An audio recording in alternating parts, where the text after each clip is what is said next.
আপনারা জানতে পারলেন কিভাবে যে এটা আইএসআই এর একটা প্রজেক্ট, আইএসআই এটা ইচ্ছাকৃতভাবে করছে?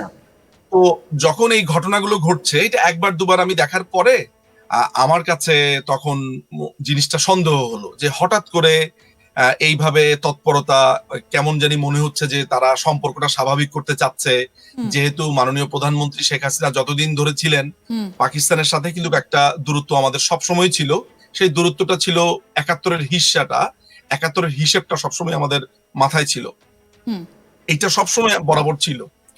তো আমি তখন এটা নিয়ে ইনভেস্টিগেশনে নামি এবং ক্যান্টনমেন্টের বেশ কিছু ব্যক্তিদের সাথে আমার আমার সবসময় পরিচয় ছিল, যোগাযোগ ছিল। এবং বাংলাদেশের আপনার জাতীয় যে গোয়েন্দা বাহিনী আছে, এটাকে বলেছেন সিকিউরিটি যেই ইউনিটটা আছে, তাদের অনেক অফিসারের সাথে তখন আমি ব্যক্তিগত পর্যায়ে কথাবার্তা বলি এবং এই জিনিসে অনেকেই তখন কনসার্ন হয় যে এই জিনিসটা দেখার বিষয়। তো তখন আমরা প্রথমবারের মতো আমি একটা ইঙ্গিত পাই যে পাকিস্তানের আইএসআই এটা হচ্ছে একটা $1 মিলিয়ন প্রজেক্ট। যেই ছেলে মেয়েগুলো আপনার এই ইউটিউবে আপনার ভিডিও করছে, they are getting paid and fully paid for it. আচ্ছা। এবং মজার ব্যাপার হচ্ছে যে তারা কিন্তু বাংলাদেশকে নিয়ে খেয়াল করে দেখবেন ওইখানে কোনো নেগেটিভ মন্তব্য করছে না। মানে অর্থাৎ বাংলাদেশিদের সাথে একটা মিথস্ক্রিয়া, মানে আপনার সাথে আমি একদিনে কিন্তু আমি আপনার বন্ধু হতে পারবো তা না, আপনার সাথে ধীরে ধীরে ধীরে ধীরে আমি বন্ধুত্ব করব, আপনার পছন্দের বিষয় নিয়ে কথা বলবো। ঠিক একইভাবে একই পদ্ধতিতে এই আইএসআই আমাদের মধ্যে এই স্লো পয়জনিং গুলো করেছে। ফাঁকে ফাঁকে এটা বোঝানো, আপনি ওই ভিডিওগুলোতে লক্ষ্য করবেন যে এটা বলা শুরু করছে যে আসলে তো আমরা একই ছিলাম, আমরা তো একই, এখনো একই আছি, কিছু পলিটিশিয়ানদের জন্য এই প্রবলেমটা হয়েছে।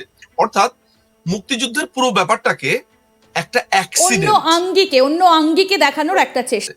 কিন্তু এই যে বাংলাদেশের একটা সংখ্যক মানুষকে এই যে মোল্ড করার একটা চেষ্টা আইএসআই এর, যেটা আপনি বলছেন যে আপনি রিসার্চ করেছেন, আপনার কাছে তার তথ্য প্রমাণ সবকিছুই রয়েছে, সেটা কত শতাংশ মানুষকে তারা মোল্ড করতে পেরেছিলেন এই গত এতগুলো বছর ধরে?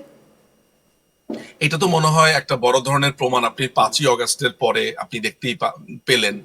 বাংলাদেশের ইতিহাসে যে কয়টি ঘটনা কখনো ঘটেনি, যে কয়টি ঘটনা কখনোই ঘটেনি, তার মধ্যে অন্যতম হচ্ছে যেটা নিয়ে আমরা গতকালকে আলোচনা করেছি, যে পাকিস্তানি জাহাজ বাংলাদেশে কখনো আসেনি।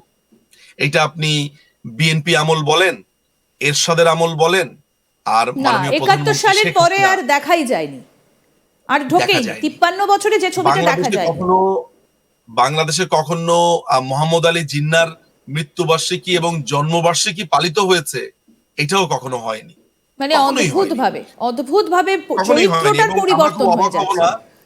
আমরা অবাক হব না যদি নিয়াজি, আমির আব্দুল্লাহ খান নিয়াজি, যে সবচাইতে বড় গণহত্যাকারী, তার জন্মদিন এবং মৃত্যুদিন বাংলাদেশে যদি পালিত হয়। আপনাকে একটা তথ্য দিয়ে রাখি, আপনি জানেন যে 2013 সালে বাংলাদেশে একটা বড় ধরনের আন্দোলন হয়েছিল রাজাকারদের বিচারে, যেটাকে আমরা শাহবাগের আন্দোলন বলি। সেই শাহবাগে দাঁড়িয়ে আপনার এই ছেলেগুলো, এই পাকিস্তান পন্থীরা আপনার স্লোগান দিয়েছে আজকে থেকে সপ্তাহখানিক আগে, যে কাদের তেরা খুন সে ইনকিলাব আয়া হ্যায়। আপনি বুঝে দেখেন, অর্থাৎ কাদের মোল্লা কে? কাদের মোল্লার যার ফাঁসি হয়েছে 71-এ গণহত্যার কারণে। তো কাদেরের রক্তের মধ্য দিয়ে আন্দোলন এসেছে, এই ছিল তার উর্দুতে স্লোগান।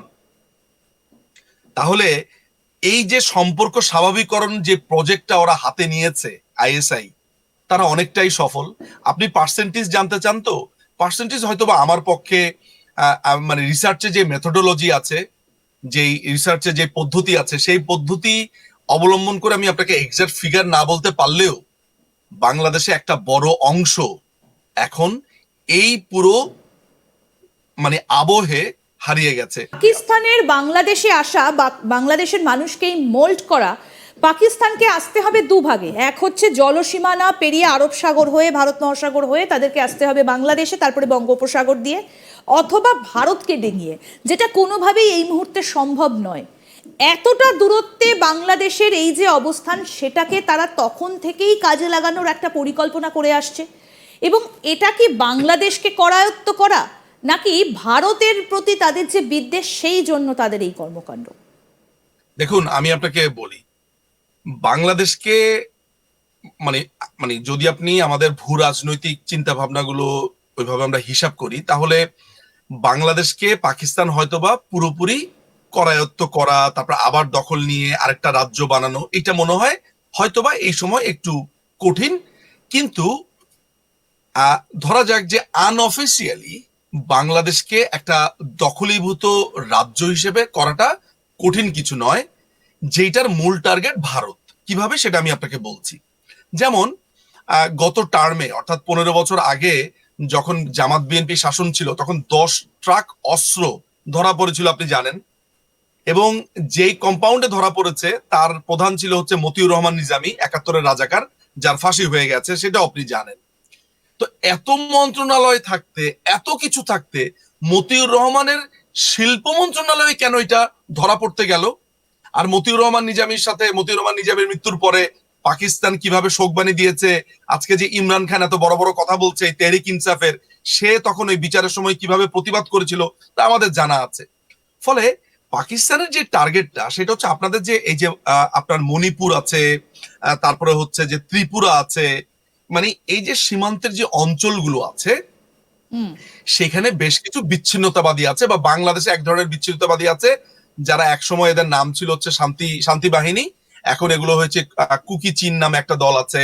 তারপরে ইউপিডিএফ আছে যারা বাংলাদেশের থেকে আলাদা হতে চায়, মানে বান্দরবন, খাগড়াছড়ি এগুলো আলাদা করতে চায়। একইভাবে ভারতবর্ষের যেই অংশগুলোকে আমরা 7টি রাজ্যকে আমরা 7 সিস্টার্স নামে চিনি, সেই জায়গাতেও কিছু মানুষ আছে যারা ভারত থেকে আলাদা হয়ে একটি স্বাধীন রাজ্য, স্বাধীন দেশ গড়তে চায়। আমরা তো জানি সেগুলো। এখন এইখানকার বিচ্ছিন্নতাবাদীকে অস্ত্র দেওয়ার জন্য সবচাইতে উর্বর ভূমি হচ্ছে বাংলাদেশের মাটি।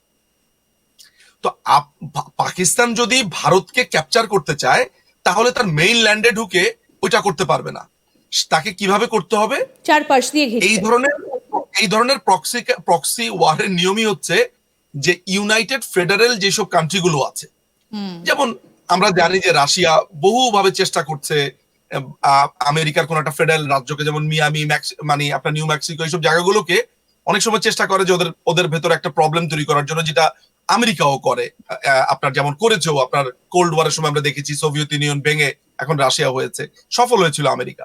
ঠিক একইভাবে ভারতের একটা রাজ্যকে যদি ভাঙা যায়, ভারতের একটা রাজ্যকে যদি এইটা কোনো না কোনো ভাবে বোঝানো যায় যে ভারত আসলে তোমার এই রাজ্যটাকে অত্যন্ত নিম্নভাবে দেখে, তোমাদেরকে আসলে ভারতীয়ই মনে করে না, হ্যাঁ, এইটা কিভাবে ঢুকানো যায়? এগুলো আপনার একদিনে হয় না, আস্তে আস্তে আস্তে। যেমন আপনার নর্থে যারা থাকে, সিকিম বা ওই সাইডগুলোতে যারা থাকে, তাদেরকে বারবার বোঝানোর চেষ্টা করা।